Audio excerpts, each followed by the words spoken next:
アルミのフレームを塗っていきます。隙間に流し込んでいきます。 FRP で延長していきます。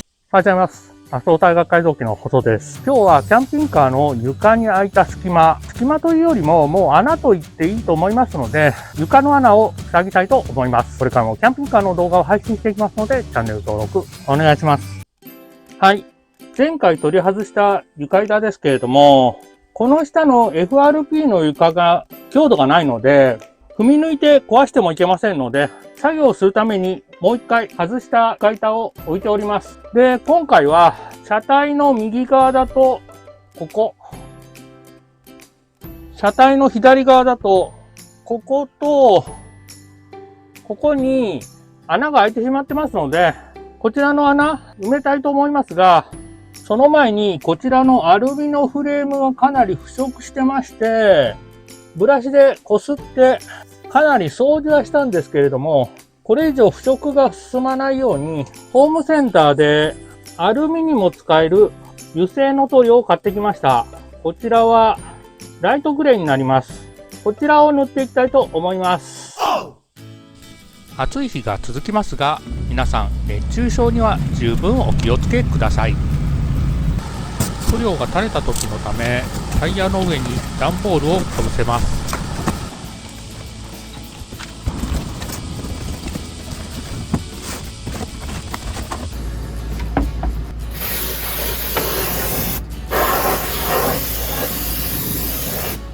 一度掃除してますが、もう一度ブレーキクリーナーで掃除します。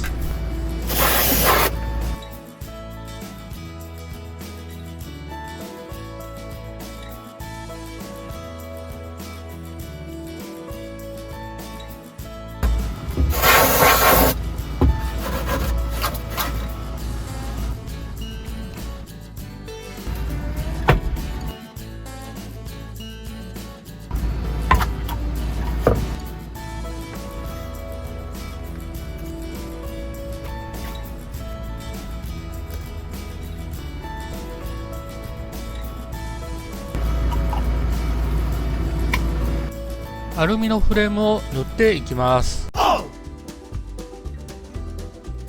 ペイント薄め液で 5% から 15% 薄めますと、より塗りやすく美しく仕上がりますとのことですが、そのまま塗っています。へこんだところを埋めるように塗っています。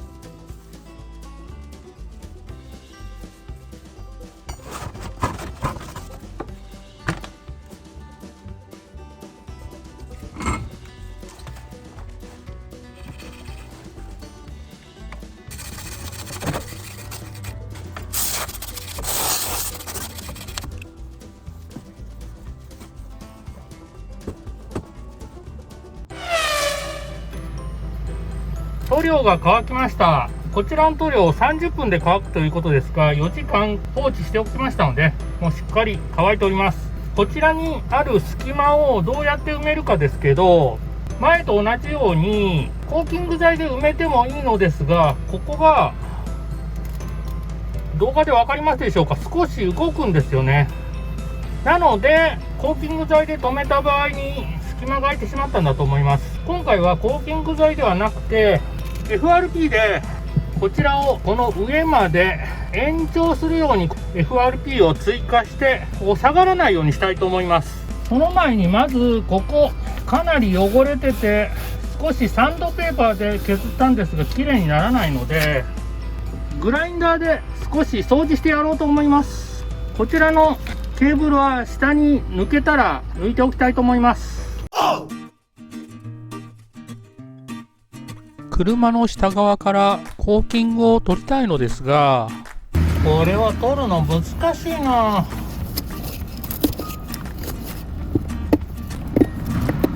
駐車場に寝そべって作業してましたが、アスファルトが焼けてるから背中が熱い。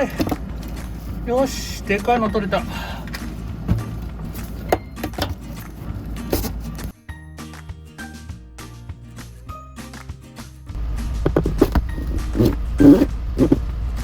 この部分ちょっと汚れてるのでグラインダーで掃除しておきたいと思います。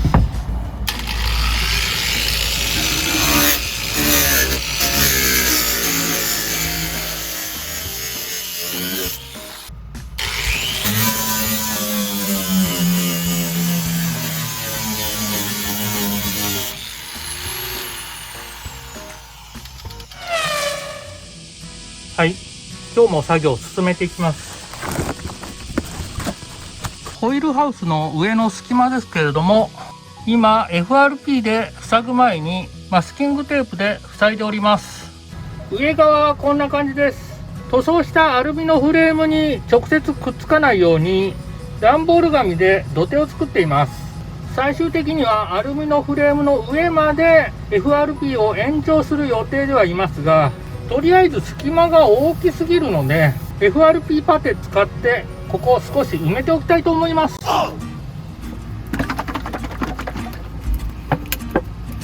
FRP の作業をするときは手袋二重にしています。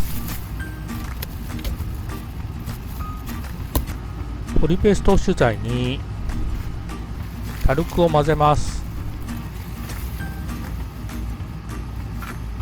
ちょっと多かったかな。わあ、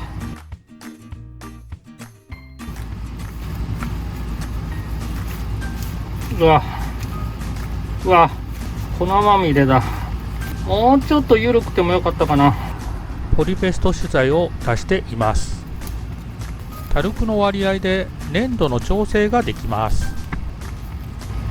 よし、こんなもんでしょうか。あとは硬化剤を混ぜていきます。私は目分量で混ぜていますが、皆さんはきちんと測って混ぜてください。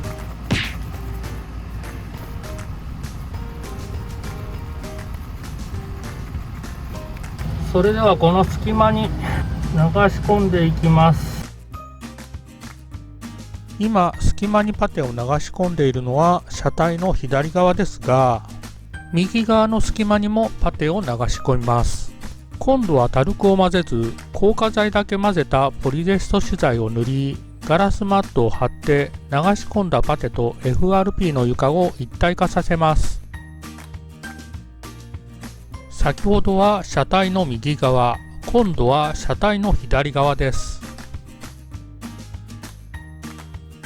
ガラスクロスの上からも空気が入らないようにしっかり塗っていきます。車体左の奥側です。ちなみにいつも FRP の作業で使っているのは100均の紙皿とスプーンです。使い捨てなので洗浄する手間がなく簡単です。左側大丈夫だったんですが、右側少し垂れてるところがあります。ここですね。ちょっとマスキングテープで塞いだのが甘かったかもわからないです。よいしょ。問題ないですね、このぐらいだったら。1時間経過して完全に固まったわけではありませんが、もう外して大丈夫だと思います。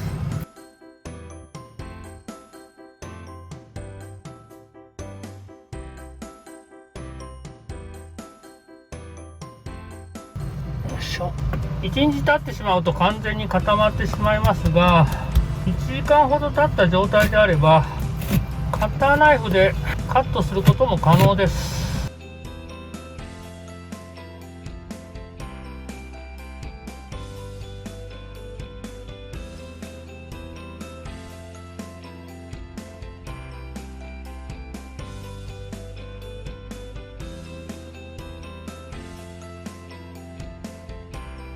車体の右側です。マスキングテープを剥がしていきます。ここにちょっと垂れた跡がありますね。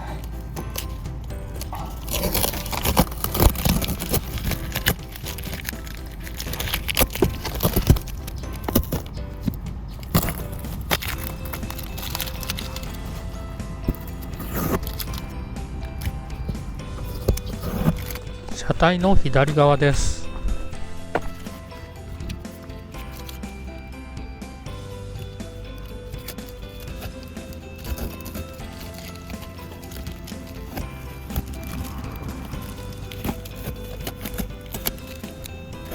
隙間がかなり狭くなりましたが、まだ動く状態です。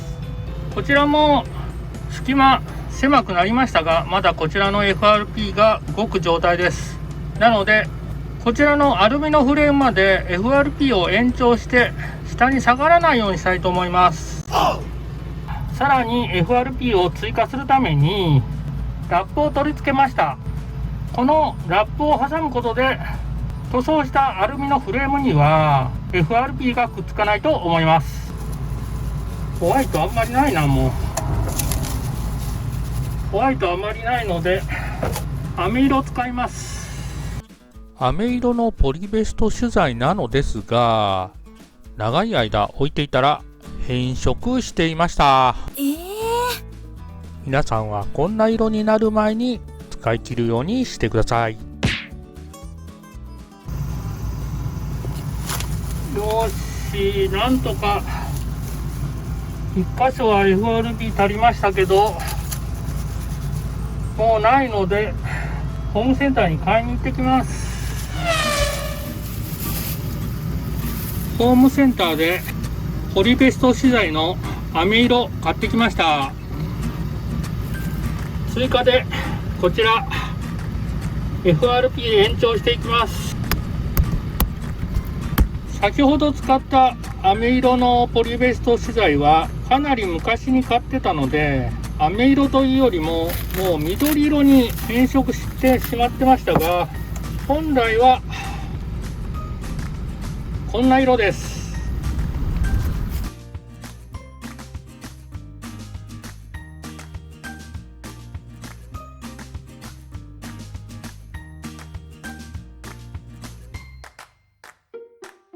こっちも塗っていきます。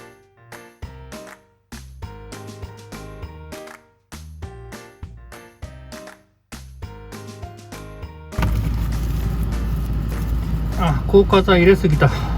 固まっちゃった。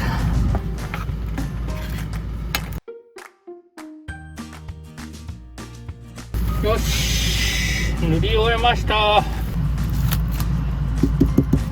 色は変ですけど一応固まってるみたいです。ラップを取っていきます。すべて取り切れませんが、残ってても問題ないかと思います。もうだいぶ固まってますね。ちょっと切りにくいです。もうちょっとしっかり固まる前に切りたかったんですけど、硬いなこれ。あとはちょっと削らないとダメかもわかんないですね。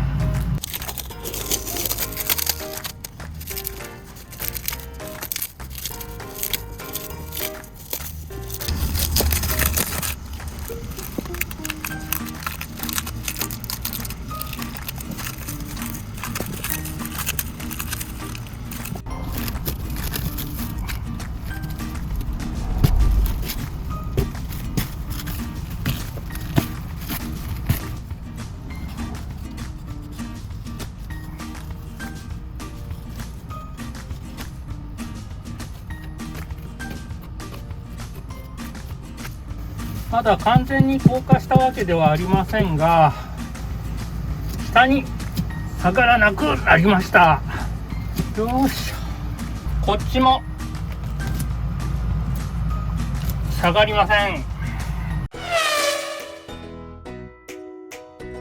うございます。今日も作業を進めていきます。昨日こちらとこちらにアルミのフレームの上まで FRP を追加して穴を埋めました。まだ完全に硬化してない間にカッターナイフで少し切りましたが、この上に床板を乗せますので、今日は上の面をヤスリで平らにしたいと思います。この豊臣のスポットクーラー、とても冷えていいんですけど、上からしか風が出てこないので、下で作業してると風が当たりません。ここの辺から風が出てくるといいんですけどね。それでは上削っていきます。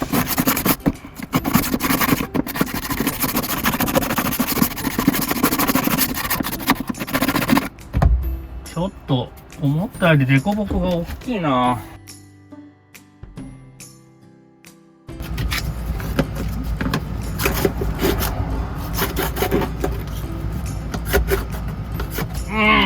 難しいな。車内では粉が散るので使いたくなかったんですが、ベルトグラインダーです。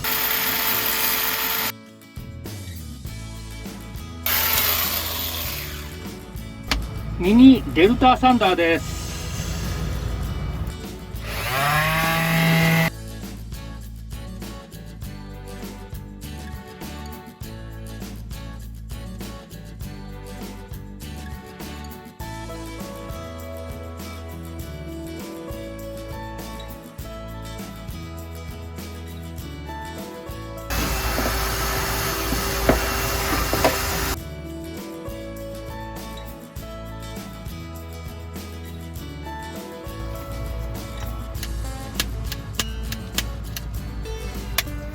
ダメだな、完全に壊れちゃったな。以前からスイッチの調子が悪かったのですが、スイッチ入らなくなりました。グラインダーです。削っていきます。グラインダーの先に取り付けるタイプのベルトグラインダーなので、このグラインダーに取り付ければいいのですが、ちょっと取り付けがめんどくさいです。